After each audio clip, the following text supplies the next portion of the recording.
Hi, I'm Tara Lynn of Geek Saga Entertainment, and welcome back to Hot D Takes. Woohoo! Finally, this podcast series covers HBO's House of the Dragon episode by episode with myself, an avid reader of all things ASWAF, and my friend Manny, a Game of Thrones fan who is unsullied, aka has never read the books, being your stalwart hosts. So first things first, you can find me on Facebook, Instagram, TikTok, and Twitter at A Geek Saga. And I'm Manny, the aforementioned Unsullied co-host, and you can find me on Facebook and Instagram at MannySimoRt. Thanks for joining us for this episode, which will cover House of the Dragon Season 2 premiere titled A Son for a Son. As a reminder, expect spoilers from the episode we're covering, but less obvious, there will be very minimal book spoilers from Fire and Blood, which is, of course, the source material for House of the Dragon. We will start with an episode summary, then cover what we think are the main hot takes from the episode, and conclude with an episode-specific favorites roundup. We also have a rating system that we will, like true Targaryens, fill in when and where we please. And that system includes rating things on a scale of 1 to 10 Targ eyebrows. So one change to our previous layout is that we likely won't be having a special guest every single week because that's a lot of work for yours truly. But we made sure to reach out to one of our favorite Unsullied Game of Thrones House of the Dragon fans, Patrick, to join us for this season premiere. Patrick. So Patrick, go ahead and reintroduce yourself. If you have any social media presence, I don't know if you do, but you can tell us what those are. If not, then we can just get started.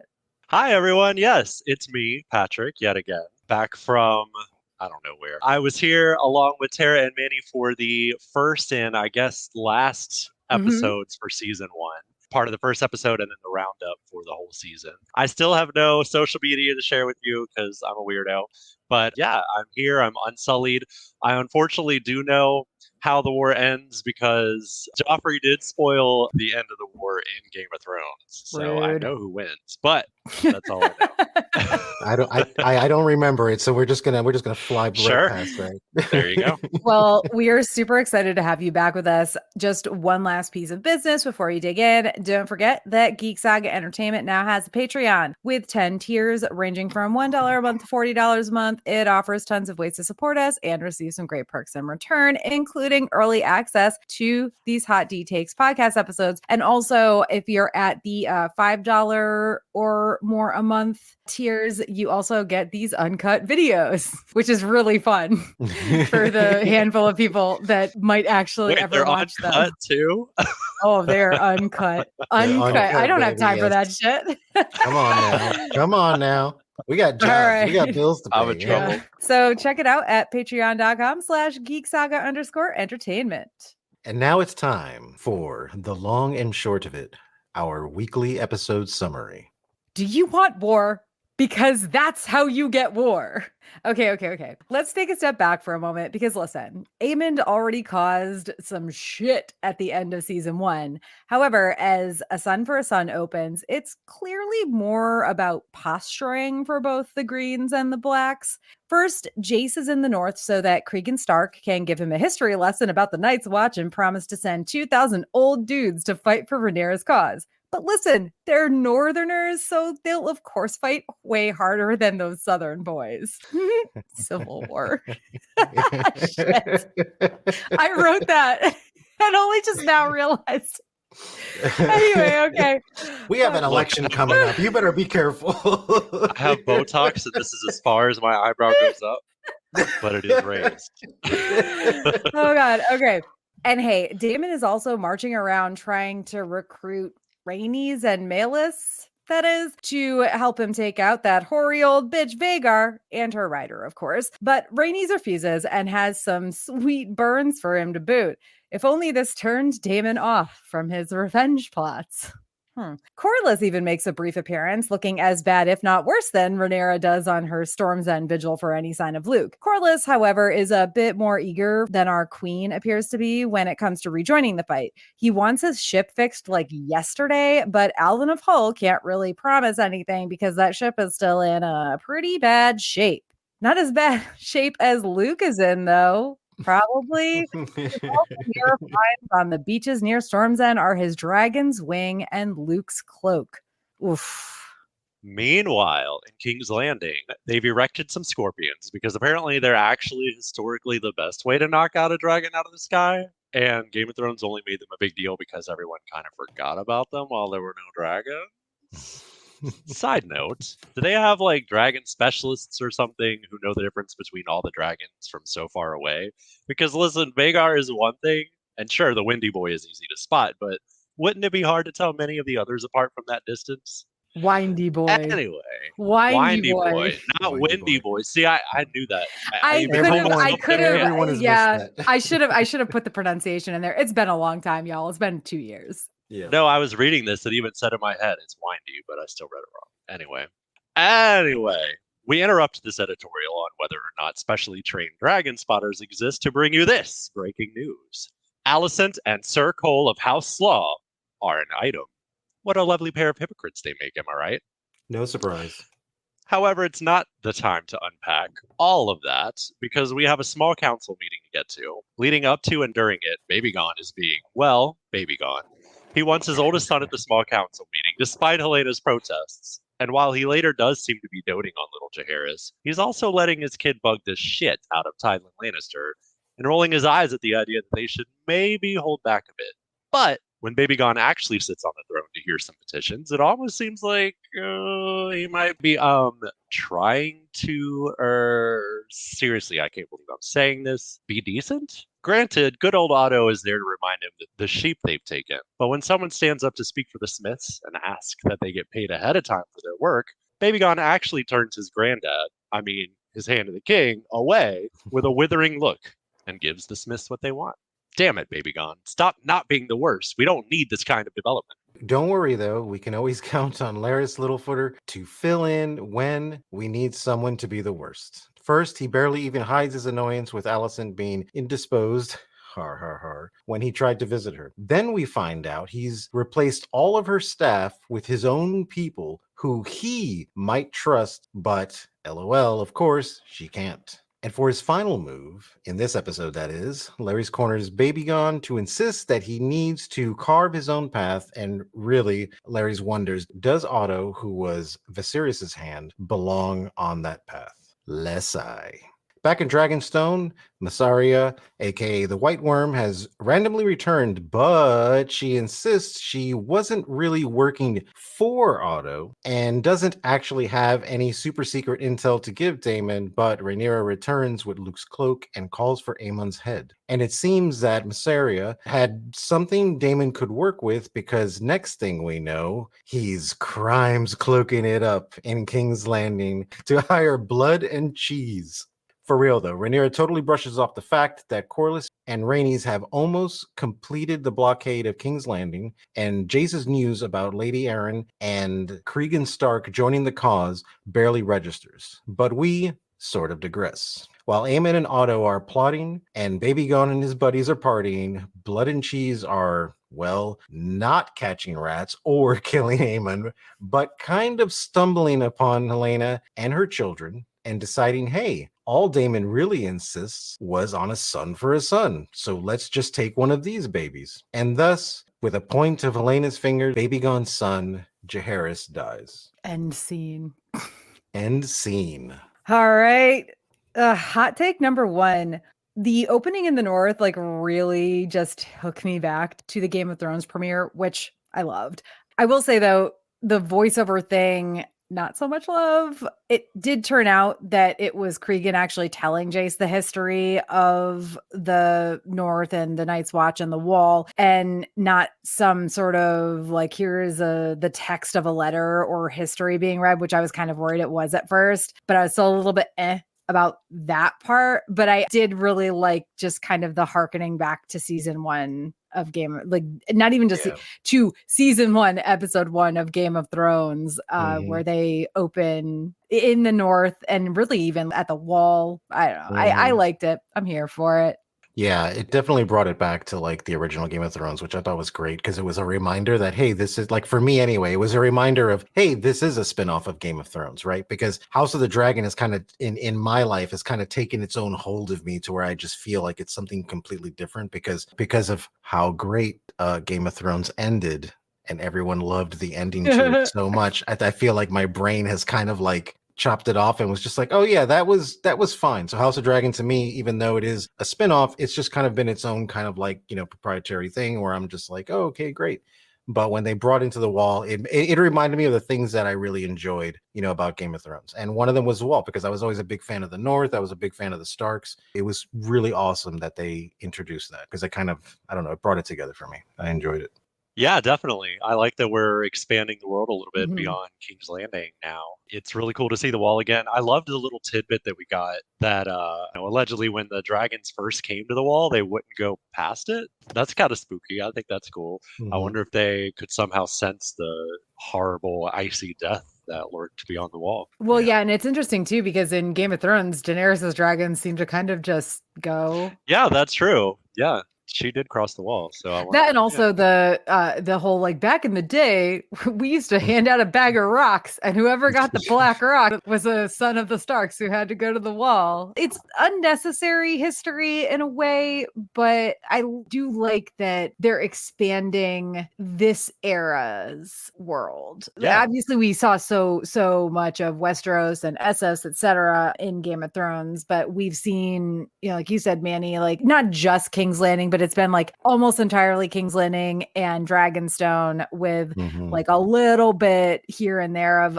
other places, very tiny bit. So they very quickly, I mean, they literally opened this season with this kind of big expansion. And from what we've seen and heard about this season, we know they're going to go a lot farther than that. But it was still just nice to be back in the North for a hot second, even if it's not for the best reasons. Yep. Definitely. It really makes me miss my Starks that I know and love. Although Cregan did sound a lot like Jon Snow for a bit there. I was did. like, A little Yeah. bit. did they cast this guy on purpose?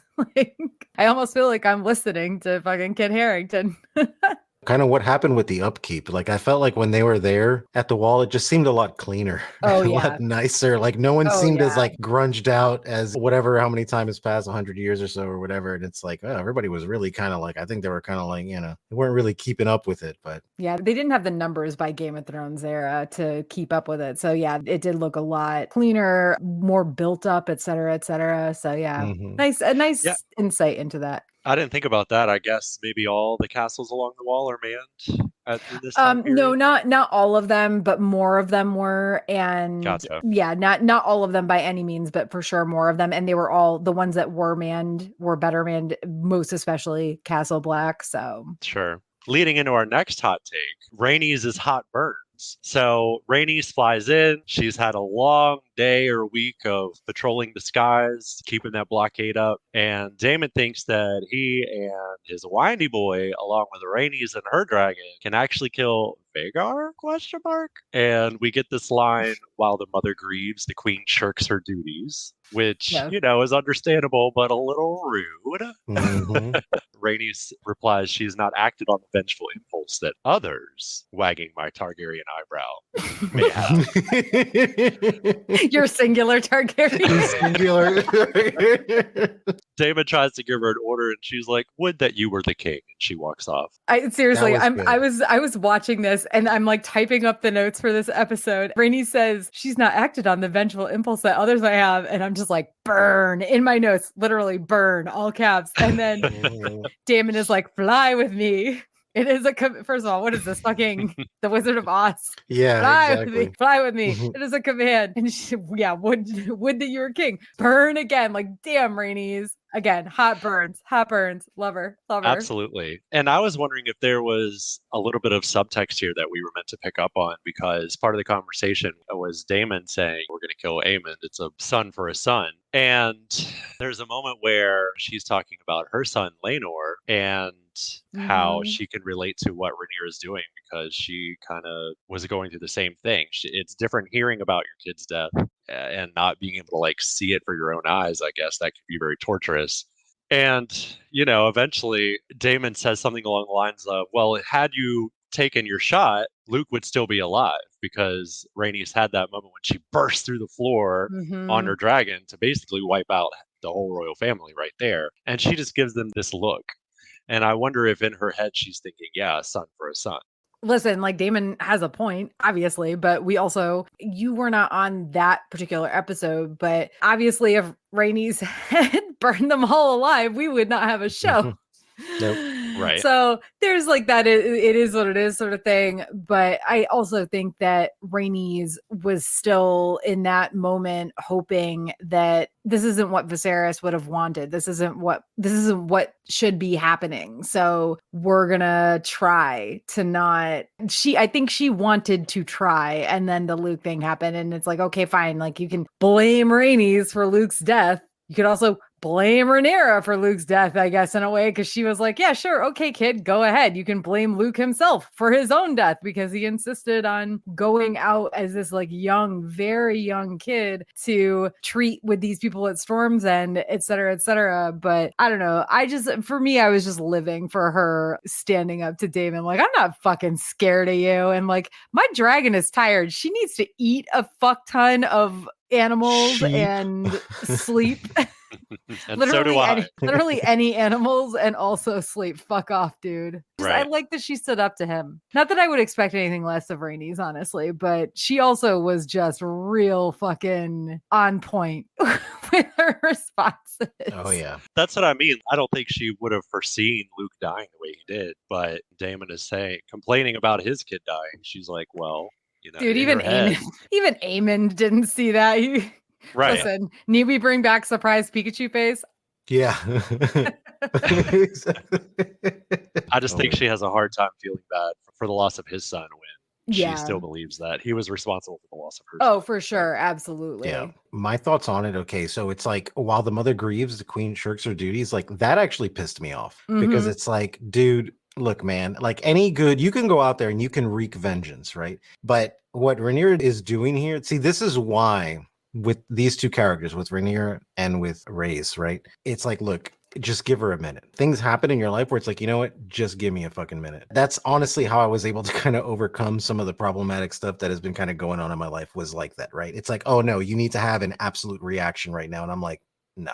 No. Just give me a second. And especially when it comes to something like that, you lose a kid. She wants to be sure. And I totally got that. And if it's like, if that would have been like my wife, I'd been like, look, just take your time, right? Because one of the things that I really liked, about this was when Rhaenys was like, she didn't kill the like royal family and everything. Like, yeah, she could have done it. This is why I love her character so much, because it's like a bull does not need horns to eat grass. Mhm. The bull needs horns so nobody fucks with it while it eats grass. And I thought that the message that she had sent when she came out of the ground and looked at them with the dragon sent way more of a message, and a message that puts fear into everyone. If you'd have killed the royal family, it would have been done and no one would have been talking about it anymore. It would have just been like, okay, whatever. And obviously there would be no show and there would be no podcast. So that message that she had sent, and yeah, him coming at her like, oh, well, if you'd have done, whatever the hell, it just goes to show that Damon is just, I don't know, weird. And yeah, and he was completely full of himself where he's like, no, get back on your dragon. We're going to go. It's like, bro, you ride dragons. You should know that the dragon's hungry. Yeah. And then let us do it. And like with any great tactician throughout history, it's like, dude, you don't just charge into something. You don't say, okay, well, they came at us and we're going right at them. It's like, no, you have to think about, you have to calculate, you have to figure out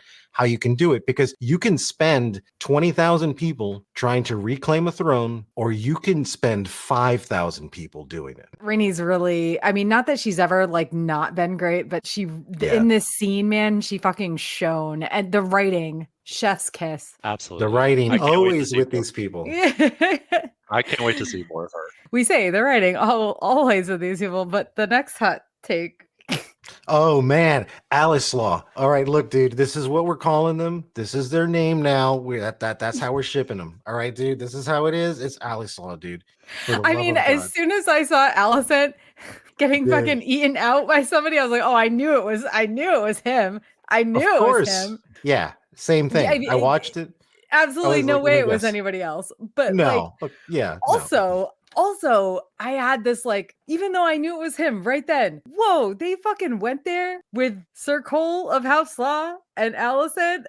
Like, I had heard rumors that they were going to do this with the show, Mhm. but I was still like, wow. A, what a pair of fucking hypocrites. Mhm. And also, I loved I loved when Allison is like, we can't do this again. And all I just hear like the narrator, they would, in fact, Yeah, do it right. again.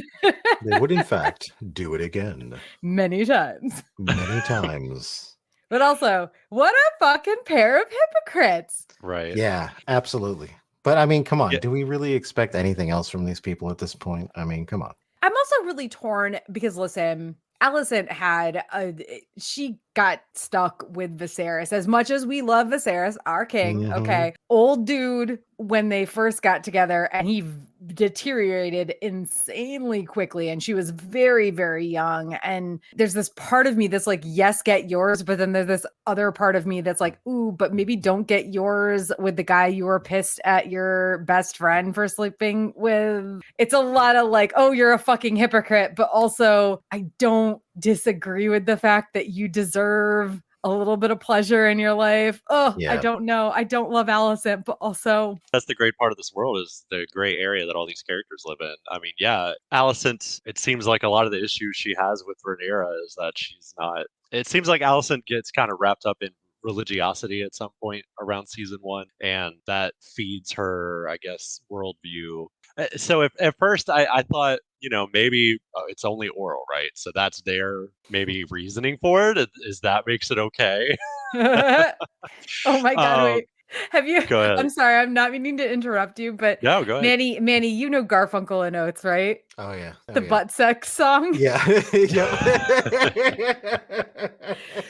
So Patrick, if you've never seen this, and for any listeners, if you've never seen this, look up Garfunkel and Oates. I don't remember what the actual song is called, but it's basically like being a Christian and like sticking it in the butt is okay because it's not actually sex or losing your virginity. It's fucking hilarious. And It's also fucking hilarious. somebody who was raised in that, I can tell you that was truth that they were singing about. But yes, no, I agree. Like I had that moment where I was like, okay, well maybe that's all they're doing. And then no, it's not. Yeah, No. come to find out, I've thought of that episode of Family Guy where Meg, I guess, starts dating a Christian guy, and they can't do full on P and V, and so Lois walks in and she's like, "You kids are doing it in the ear." The song is called The Loophole. Okay, The Loophole. Okay, that's There what you it's go. called. That's what it's called. I There knew you it go. didn't have like a dirty name. Like the song itself is so. Jeez Oh Louise. So my yeah, gosh. I thought this was just the loophole, but then at the end of the episode, spoiler alert, we see the queen riding coleslaw. So Yeah. I guess they gave up on both the loophole and we're not going to do this anymore. The loophole always morphs into that. It always morphs into real sex. Everyone I've known, like when I grew up, they were like, "Oh yeah, that's whatever." It's like now they always wound up pregnant or something, or like the loophole is always that is the gateway sex drug. Listen, It is. the lesson here is abstinence only is a problem. Yep. Abstinence only education is a problem. But also just what I pictured was having grown up in, when I say like grown up in an abstinence only like environment, I mean not just like what I was taught in like health class in high school, but also I was raised as a Baptist in New England, which is very weird, BT dubs. But it would have been the same if I was Catholic, which is Catholics are much more common in New England than Baptists. But we're taught that no, you do not do any of the things before marriage. So like when your friends start doing it, you're like judgy of them, like Allison was in season 1 of Rhaenyra. And to be fair, like I was never as judgy of my friends. I think I was more jealous, to be completely honest. But I wasn't so much judgy as I was like, oh, but they're gonna like get pregnant and like get an STD and die, like Mean Girls. Yep. Yep. It's very much like, oh my God, you fucking hypocrites. And also like, fuck, honestly, Allison isn't the problem here. You know who is the problem? Sir Cole of House Law. He just, oh God, because later in this episode, he goes off on this tangent about how Rhaenyra is like a poisonous spider and like Allison is like so pure and good. And it's like, dude. Mm-hmm. He's the classic Westeros incel, is what it is. He got denied by Rhaenyra, and that's how he is. And now that's all he probably spends so much time talking about it, how terrible she is. He got one taste of that Targussy and it drove him crazy. It's exactly. Look, in his defense, I mean, once you go Rhaenyra, you don't go back, right? I mean, that's it, right? That is the end Apparently. goal. I mean, I You think it's know? more like once you go Targ, you don't go back. But also, I'm sorry, Patrick, like I had no idea this was going to be a thing that happened in this episode. But like you were on our very first hot tea episode and you were like, oh, Sir, well, you didn't call, we didn't even call him Sir Cole of House Law, I think at that point, but you were like, oh, Kristen Cole, he's hot.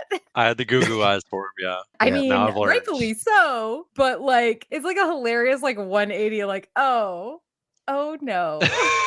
Oops. It's because Patrick broke up with him now, so now it's like we're at the stage I'm where you have to telling talk you. shit, you know. I always get crushes on toxic men, so this is nothing new. Yeah. Well, there you go. There you go. You know. I feel you. Hey, look, I thought he was cute at first too, and I was like, great, this is awesome. But then, yeah, he is a weirdo. He's a fucking incel. like- All right. Oh my God. Okay. Hot take number 4. This is like a bad and a good thing. Holy shit. What an arrival and dismount for our queen. She's been watching the beaches of Storm's End and she sees/hears, it was a little bit unclear to me, these fishermen shouting about it being a dragon wing that they're pulling in from the ocean. So like it's really too bad that this happened because she heard/saw these fishermen pulling in a dragon wing. But also when Rhaenyra flew in on Syrax, that landing, like that just skirts to a landing, dismounts so fast, like it was like 2 seconds long. And I was just like, oh my God, yes. And it's not just like, oh, because I love Rhaenyra. It was just a really, the CGI was good. The dragon looked amazing. The incoming like slide where the dragon like stopped before it like destroyed all the little like stands that the fishermen had set up. And Rhaenyra like just slides off like she's made for it. I hate that it was for such a bad thing that she was like going in for, but also holy shit, there was that a lot, moment. Yeah, there was a lot of emotion in that landing. Very much a disregard for everyone else's safety, right? Like she needed her answer, she was going to get it, and she saw it here. And I think there was a lot of emotion in it. I mean, I don't necessarily disagree that it was like a disregard for their safety, but the dragon stopped. Like Syrax stopped short of destroying any of their little stands. The people were running away, of course, but like that dragon, particularly like sensing how anxious and upset and mad and like everything she's feeling, that dragon could have like fucking burned everybody. It still could have burned the people running away, burned the little like stalls, whatever, but it didn't. I know, Manny, you don't have dogs. Patrick, I don't know if you're a dog person, but obviously a dragon is not a dog. This is not a one-to-one comparison. But like as somebody who has dogs, when I've been in a situation where I've been like walking my dogs and I've been anxious or weirded out by something I am seeing or experiencing or whatever, they immediately, even if they're the nicest dogs ever, will kind of back up and like their whole deal is I will protect my mom,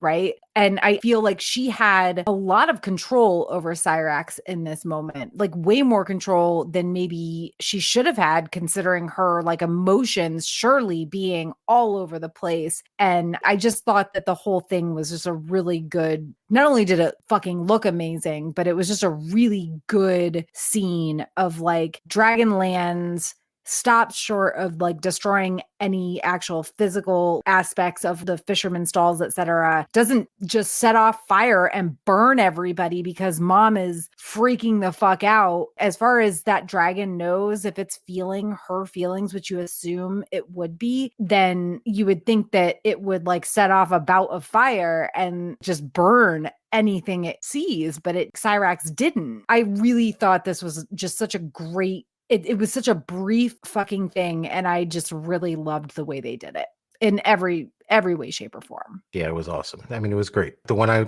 saw it, there was a lot of emotion in it. It's like when you're kind of like, you're just kind of resigned into something and you're parking your car and you park your car kind of quickly and just kind of haphazardly where you're just like, yeah, whatever. I don't care if it's not straight. I got to go do this. But yeah, just that within itself was. But a dragon is not a car. A dragon is not a car, guys. Okay.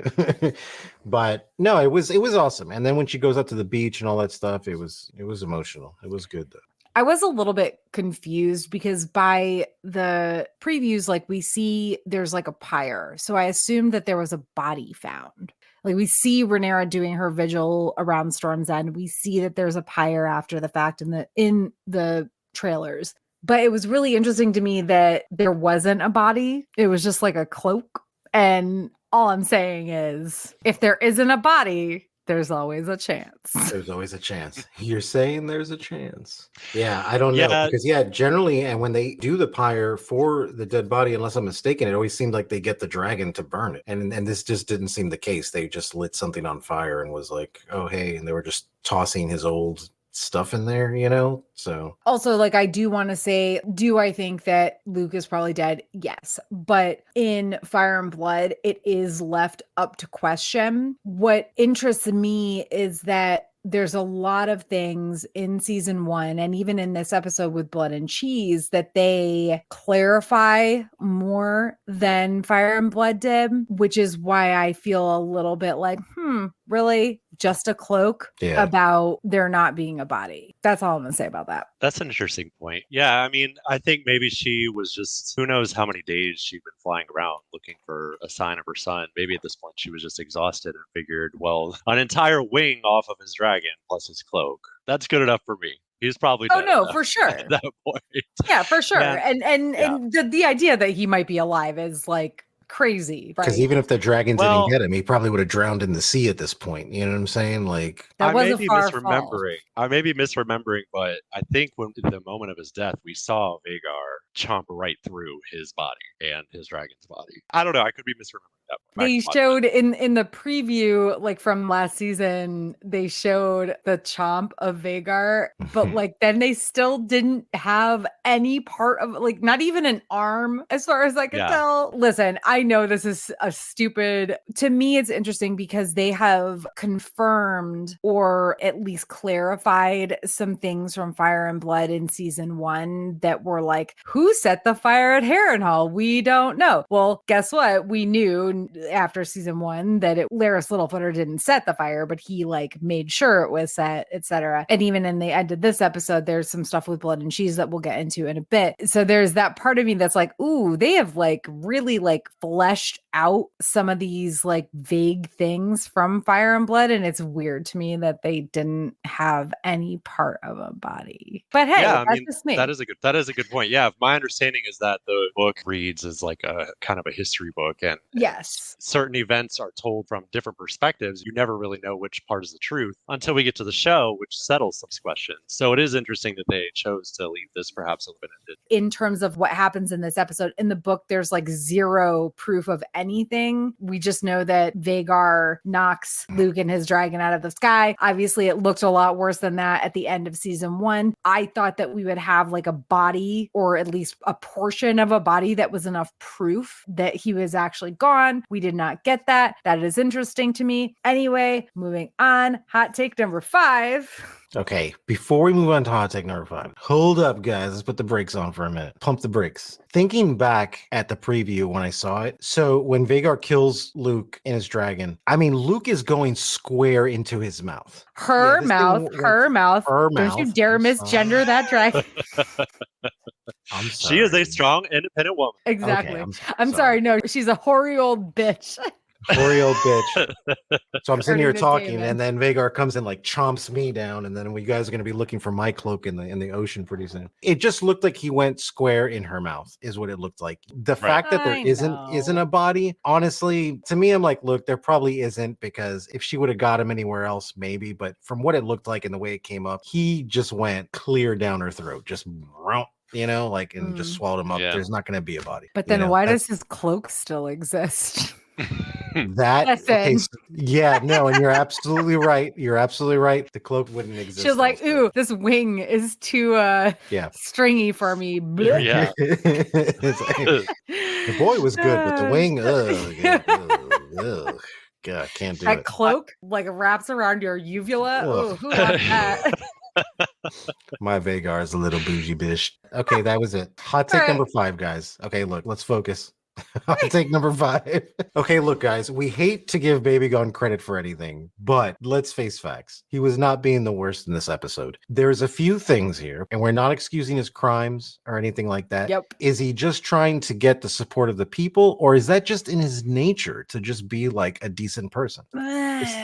Look, I know. I'm just saying. I don't think it's in his nature to be a decent person, but I Mhm. also don't think that he's smart enough to play a game either. Yeah. I think he is a shitty fucking person who is like, God damn it. Now I'm king and I need people to like me, but also oh God, I fucking can't believe I'm saying this, but maybe perhaps he actually was listening to these petitions and thinking, wow, this poor guy, he lost a 10th of his sheep. I should give him his sheep back. Yep. And that's the way I saw it. And when the guy's like, oh, I need money, we just need to get paid up front to get the stuff. He's like, okay, go ahead. Yeah, absolutely. And also like the latter, the Smiths getting paid up front, that's something where Otto like stepped forward and Baby Gone was like, no. Yeah. Because that's the thing that it's like, okay, whatever. Yes, we need the things. They can't afford to make us the things if we're not paying them ahead of time for the materials that they need, which also is literally the way capitalism works. And he made a point about it. No, like if we don't get your stuff, we can't wage this war, you know? Right. So it made sense. Like, yeah, take care of the people and they'll take care of you. So in a way, You know? it's selfish, but Yes. he also did seem to actually want to give that guy his sheep back. And I just like, oh, I don't want this, you guys. Like, I don't want it either. Yeah.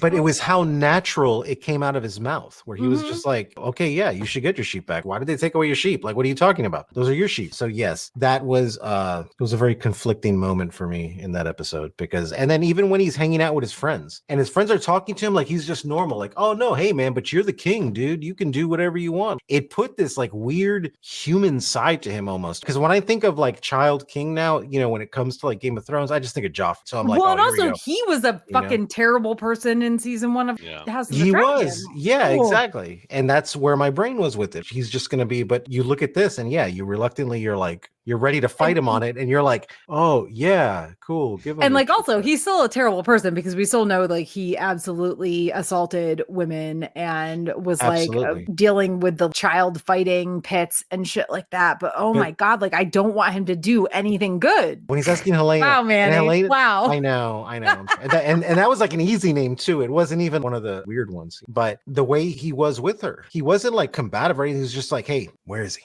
And she's just, well, he's in the library. It was weird. It was almost like a tale of two. Of two Aegons. Yeah, it was a tale of two Aegons. Yeah, in a way, I almost feel like they're trying to like walk back a lot of the really bad shit that him and his mother did in season 1. I think, which I'm not sure how I feel about that, because I feel like it's kind of like a retcon. Oh, we got to retcon this real quick because we need you guys to feel bad about the fact that Helena's kid gets killed at the end of this episode. I think they're really trying to build it. Let's just say that the marketing team had something to do with that. Because I think they're really trying to not paint it as black and white. They're trying to make this as gray as possible. So that I'm way sorry, people... they're not trying to paint it as black and what again? Yeah, black they're trying and to green.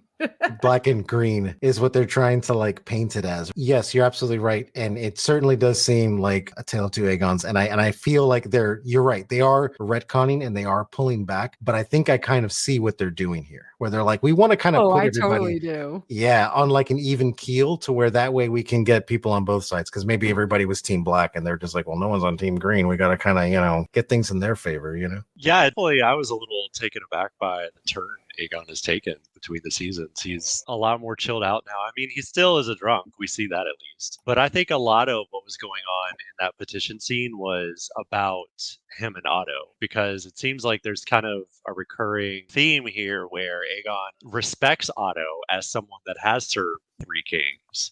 Mm-hmm. But on the other hand, he also knows that Otto played his father like a fiddle, and he doesn't want that to happen. He doesn't want to be played himself. I don't know. I liked the moment where Otto is first approaching the throne to say, hey, maybe you shouldn't do that. And Aegon just like looks past him and keeps talking to the dude, just totally ignoring Otto except to look around him. I loved that. So I'm interested to see where this goes and how Aegon, I don't know how it all plays out. Maybe he has turned a new leaf, or maybe at some point he's going to get fed up and we'll see the same asshole come out. Maybe he'll get tired of ruling and just go back to whoring and drinking 24/7. Yeah. We'll see.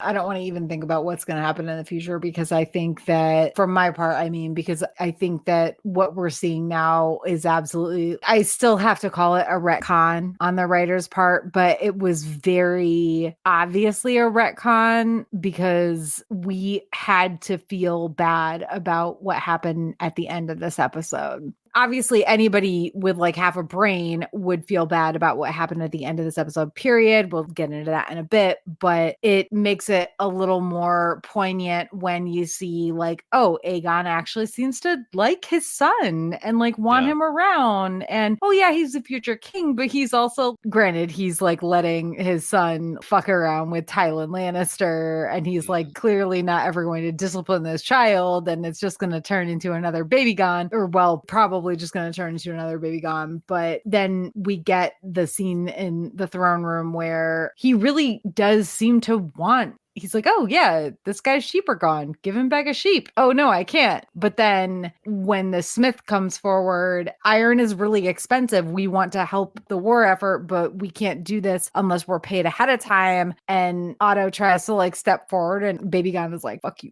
Which I don't know. Ugh, I hate so much that I'm actually like saying anything positive about Baby Gun. Oh my God. I hate it so much. Make it stop. I wonder if fatherhood is playing a role in what has chilled him out a little bit. Nah, he had kids. He had these kids. Yeah. But now they're getting old enough to like be able to talk and stuff. So now I'm not a parent. I don't know how it works. I mean, he became the father of a retcon is what happened here. Right? Just like, that's it. Oh my God. Okay. Hot take number 6. All right. So for our next hot take, we have a lovely reunion here between Rhaenyra and the fam. She comes into the small council room. Everybody looks like they're ready for a whole meeting. She's just like, go kill Aemond, and then walks out, hearkening back, I believe, probably to what we were talking about earlier with Daemon wanting her to get to it and be a queen, but she's like, nah, I'm tired. So then Jacaerys comes in and he's trying to debrief her and give her the update, but as they look at each other, they just continue to break down, and it just totally breaks down into this sobbing embrace. Oh man, I don't know. It's like she's so angry, and then her other son, which also like the timing was weird. It was like, how did he get back so fast? Like, what was the timing on this? I feel like we need like a 6 months later. Does he have fucking Peter Baelish's TARDIS? Well, as we saw in season 7, when Daenerys flew all the way from Dragonstone to rescue the boys across the wall, these dragons be fast. Apparently, I don't know. That's true. I forget that dragons are like a thing again. Maybe he has like the sprinting dragon. Yeah, maybe. But maybe the winds were blowing southward. He's picking up that jet stream. Yeah. Maybe Westeros actually rotates north and south. Exactly. He was flying with the rotation back home.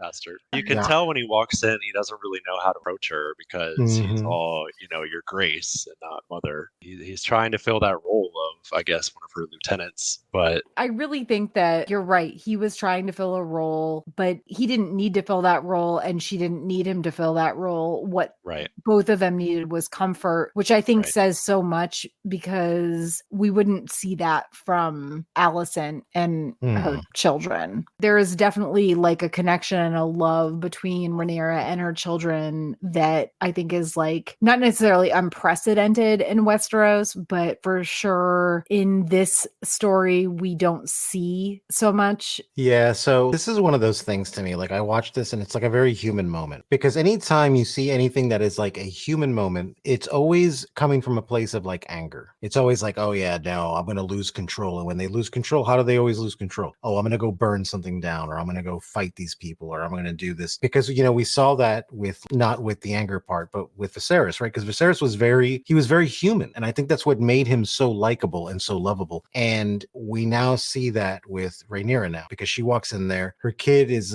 God's honest, trying to do his best to just fulfill his duty, do his duty things. He starts breaking down. She starts breaking down. So it was nice to see a very human moment in a very serious situation be something that was outside of just anger or vengeance, to where it was like grieving people. I thought it was great. And this was probably one of the most human things I think I've seen on the show. And again, there wasn't a lot that had to go into it. They didn't have to talk about it. You know what I'm saying? And that's what I've always loved about these writers and these screenwriters for the show, man, is that they don't hold your hand through this shit. They make it just very fucking real. So yeah, I loved the scene. I thought it was fantastic. It made me want to tear up. I mean, it was great. It was a very small moment that said a lot. But that's what they do so great on this show, right? Is they always introduce these little things, and it's just this little quick thing, and it has so much weight to it. Okay. Hot take number 7. This is a deep one. The hot take is Crimes Cloak Damon is back. I just have to say that when I was watching this, I was like, Crimes Cloak Damon, yes! And then almost immediately, as soon as he finished his little shtick, I was like, Crimes Cloak Damon, no. Don't do this. But he did. But also, I was very, very much wondering if we would ever see Crimes Cloak Damon again. I don't know that we will after this. So I feel like this was like we get a Crimes Cloak Damon. Cool. But also, and all the waves, because I think that so in Fire and Blood, it's basically Damon hired, I don't know if he actually outright says this, but it's very much implied that Damon hired Blood and Cheese to specifically kill one of Baby Gone's kids. That doesn't really make any sense because Baby Gone had nothing to do with what happened to Luke, right? That was all Aemond. I liked that they made it a little more of a gray area where Damon went in there and was like, kill Aemond. And then they were like, well, what if we can't find Aemond? And he was like, I don't know. I don't want to say I feel like he didn't mean for them to kill one of Helena's kids, but to me, it felt like, oh, well, what if we can't find Aemond? Well, he didn't actively state anything else. He just said a son for a son. So I think he literally just meant kill whoever you can kill, which is dirty. And I don't like that. But if you guys have a differing opinion on this, please let me know, because I also don't want to have this opinion. I just do, because I don't think Damon is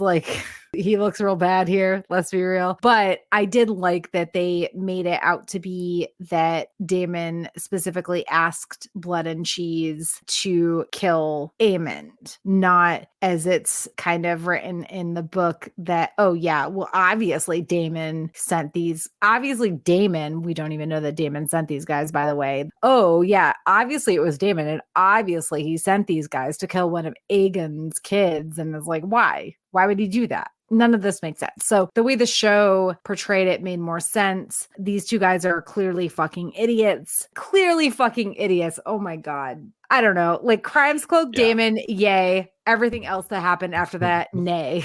Yeah, that scene was strange because it just seemed like they kind of gave up pretty quickly. I mean, they had the perfect guys, right? Because it's just like, hey, we're just trapping the mice. There's mice everywhere. They could literally roam the entire rats, whatever. Okay, I'm sorry, rats. No, we have to be very specific that it's rats, only because Helena has constantly been like, oh, there's exactly the rats.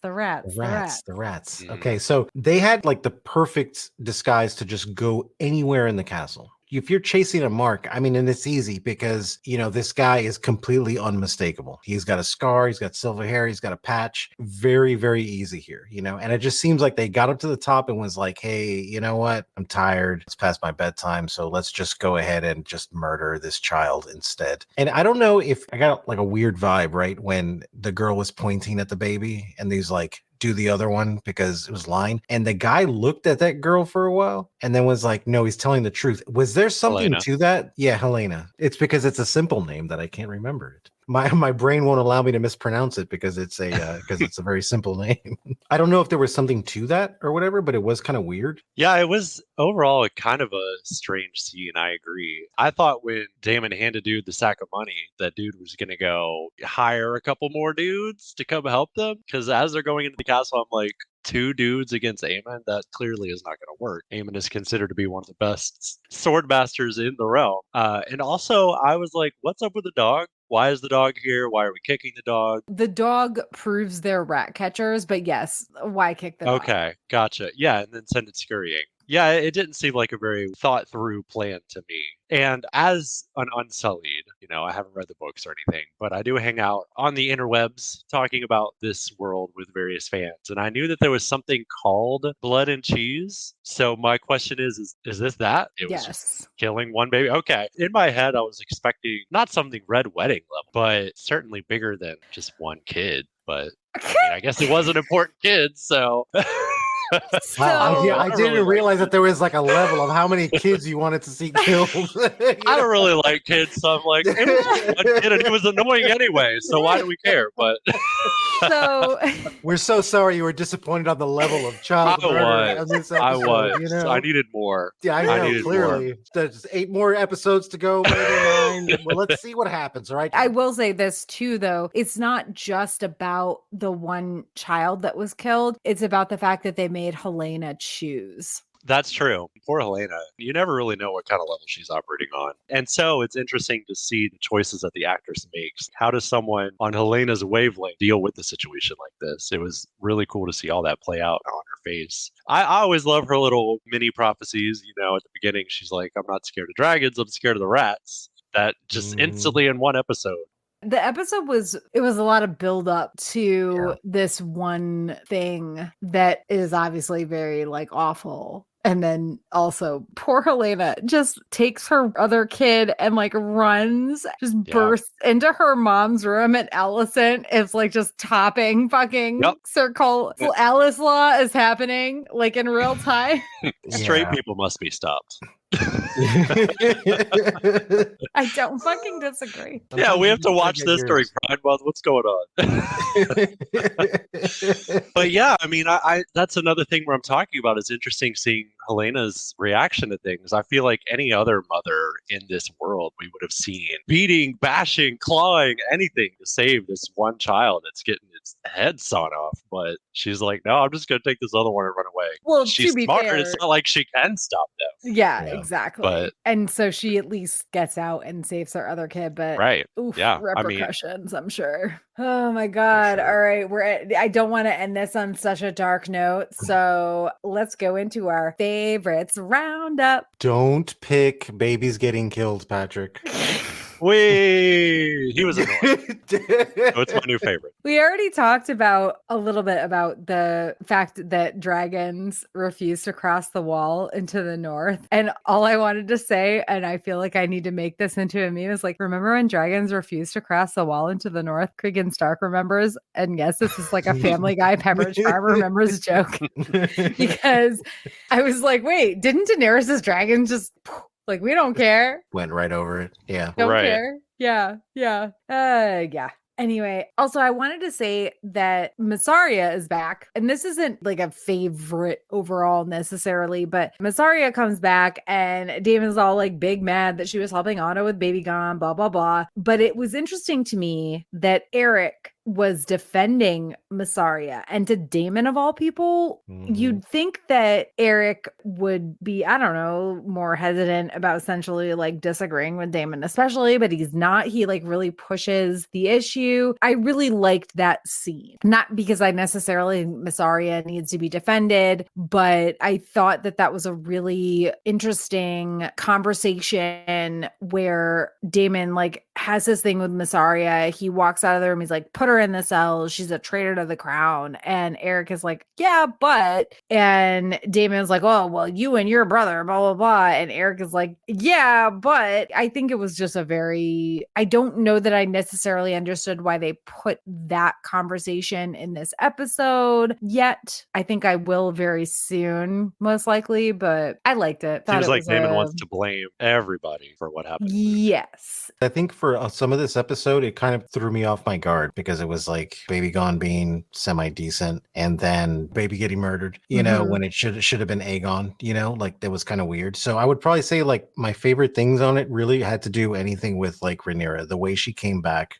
after she had found the cloak and everything. And then obviously when she's on the beach, right? Like that aspect of it. Because to me, that's where the story is at for me, right? Because that is literally the matchstick for the actual keg. So it's like, okay, this is what's going to light all of Westeros on fire. The actual buildup with the way they did it, I think that's probably my favorite. I mean, I don't have a least favorite, but I'm just going to say the least favorite anyway is the cockiness of Aegon, because now he's like extra more cocky because it's like, oh, well, I killed this queen's kid now. When he had you mean Aemond. I'm sorry, Aemond. So yeah, he had the surprise Pokemon face when he killed this kid, and now all of a sudden he's like, oh well, I'm somewhat of a badass myself, you know? And it's like, come on, dude. I know they say that he's a great swords person or whatever, but I haven't seen that shit yet, so I don't believe it. I didn't read the books. I don't know anything about it. So I'm like, look, I don't believe that shit. I want to see it. To me, he's still kind of full of shit. But again, I guess it could be part of one of my favorite things because it's pissing me off, you know? So it's like good writing. But yeah, anything with Rhaenyra in it for me was what did it. Yeah, I agree. Rhaenyra was my favorite part of the episode through and through. I honestly thought that this season was going to start with her just going off and burning everything and everybody. But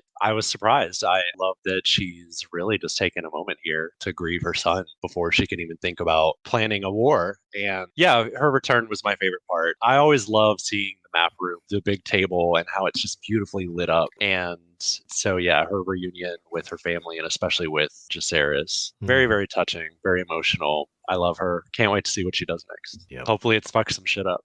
Our queen. I did see what they were doing with this episode, trying to make Baby Gone and Alicent look quote unquote better than they did in season 1. But then there's that whole scene where it starts, I believe, with Aemond. Yeah, it's Aemond and Sir Cole of House Law. And they're just like having a chitty chat. And Aemond is like, Her Grace, his mother. He's literally talking about his mother, Alicent. And he calls her by her name at some point. But Her Grace speaks with 2 tongues. And House Law over here saying she has a gentle heart, while Rhaenyra is an evil spider. And then Aemond is just like, whatever, my mom loves our enemies, so she's a fool. It was a very interesting conversation between the two of them. Why? I'm legitimately asking that. Why was this in this episode? And I'm not expecting an answer. It's a rhetorical question because Aemond saying his mother speaks with 2 tongues when he's literally been in a small council meeting where she's been cautioning, oh, let's not just jump into this. And then Aemond ends the conversation by saying that she has love for the enemy. I think there's something there. I don't know what it is yet, but I thought that was when I say it's a favorites roundup, I liked the scene. I thought it was really well written between Aemond and Kristen because it showed like Aemond's like disdain almost for his own mother, and Kristen just being like, but Alicent is amazing. And Rhaenyra is the worst. And it's like, no, actually, y'all are the worst. Stop. Right. Yeah. Yeah, we definitely have a lot of interesting setup with this episode. I suspect what's going to come next is Daemon trying to smack Rhaenyra back into war mode. Smack her back into her senses, so to speak. I don't know. I think that's what we're going to see next. Yeah, I really feel like the pendulum swang in the opposite direction here. And the best I can say is that this was very much Team Green propaganda in like a lot of this stuff. Yes. Yeah, because it was like, okay, so we kind of like retconned Baby Gone now, right? So where he's like, okay. And then you see Alicent kind of being, in some things, she's being a real person. She's like, he lights the candle for Luke Yeah, Yeah. she like lights the candle for Luke. I'm like, okay, I know what's going, because let's face it, at the end of season 1, all of us wanted blood. We were just like, no, Sure. Team Green is gonna burn, and we're gonna like just laugh at their burning carcasses. And now they're like, oh no, hold on a second. See, these people are actually people, and they do normal people things. And then we have Damon hiring these people, and they go and they kill a baby, right? It's hard to defend. Even if that's that. not what he actually told them to Even if it's do. not exactly, if they would have went in there and killed Amon, okay, great. Okay, that's what we all want to see, blood there. But the fact that it's a baby now it's like, oh, wait a minute. We didn't, aside from Patrick, we didn't want to see that happen. Right? so it was like, I would have preferred Amon. yeah, we all would have, absolutely, right? But then that would have made it too easy for us. So the fact that they're doing this, I really feel like it's turning into this like Team Green propaganda thing. No, see, they're just kind of normal people just like you. We just have different viewpoints. No. That's the title of this episode, Team Green Propaganda. Right, yeah. I don't know if it's that big of a leap for Allison, though. I mean, we remember in season 1 when Viserys died, she was sitting in a small council room and everybody else was like, okay, so we're going to kill Rhaenyra and this is how we're going to do it, and blah, blah, blah, blah. Yeah. And she's like, well, hold on. No, we don't need to do that. We don't actually need to kill Rhaenyra. Yeah. So, I mean, I think Aemon's right. She does harbor some love for the enemy. Oh, for sure And- she does. Of course. And Of course. I don't know. big It's probably departure some for her. sapphic love. That's why she's always jealous. Yeah, that's And why sure. she's hooking up with Rhaenyra's ex. Maybe now she has less to be jealous of, but that's cooling her off a little bit. I don't know. All right. Any last thoughts? It was great, great having you guys and doing this all over again. We have not rated a Fantastic. single thing on a scale of 1 Oh, We no. never do though. We never do though. We Oh, have this no. rating We thing that we always say- never use. We always say we're- Well, let's rate the episode then. Okay. On a scale of 1 to 10 Targ eyebrows, Patrick, you want to go first? I don't know. This is honestly the first House of the Dragon episode that I just wasn't too terribly over the moon for, I guess. Just because it was, I don't know, maybe I'm a junkie for the action. And I really get it. wanted to see Rhaenyra come in swinging, you know? So maybe, can we do half an eyebrow? Oh, Okay. yes, absolutely. they have never properly filled in their eyebrows, so a half an eyebrow is always There you go. 6.5 Targ eyebrows. eyebrows. Okay. What about you, Manny? I am going to give this one, I'll say 7.5, because Okay. it wasn't, I don't want to give it a low score. Mhm. You know what? No, I changed my mind. I'll give it an 8. And I'll give it an 8 for this one reason, is that I see what they're doing and they're doing this buildup. And I'm a huge fan of like the slow burn, right? Sure. I like it when things I like the foreplay. And I feel like that's what this episode was. The other half of this episode, aside from the Team Green propaganda, was really just like foreplay. It was just kind of like building it up to like, okay, this is what's going to happen. So I certainly appreciated Rhaenyra getting to go and get some kind of closure with like Luke and understand, okay, well, this is what's going on. Now I'm ready to like act. So if the second episode does more buildup, then I'll probably give it a lower score at this point. Cause I'm like, look, you did the buildup at this point. We all know where this is going. Let's go. Yeah, let's Like, get to it. Exactly. I'm expecting, episode 2 to literally just be everyone pointing guns at each other or dragons at each other and just, shooting fire right at this point, because it's just ready to. So I'll It's like that Spider-Man meme, but they're all sitting Yeah. on their dragon. Right. Exactly. Right. Yeah, for me it was the buildup. I knew what they were doing, and when I walked into the episode, I kind of anticipated that. And knowing these writers, I'm kind of understanding the method to their madness, to where I'm like, okay, I know what they're going to do. They're going to bring us in slowly is what it's going to do, because everyone wants a resolution to what happened, and if they do that in episode 1, then people will be like, okay, well, I got my closure. Maybe I'm not going to be interested in the rest of it. So You rated it a 7? what did I say? Did I say a 7? I think you landed on 8. Patrick gave it a 6.5. I'll give it a 7. Don't get me wrong. I like the episode. I do think it was very slow. Mhm. Basically up until the last 15 minutes. I do like that they introduced Alan of Hull. I like that they gave us a little more clarification on the blood and cheese storyline. I'll be honest, Rainey's sick burns literally bumped this at least a point for me. I would have given it a 6, but I'm giving it a 7 just for Rainey's. Love her. So Love her. I like the episode. I'm excited for next week. As we close out the episode, I just want to give a shout out to our Heroes to our patron, Tommy of the TKOK Podcast Network. Thank you so much for supporting us.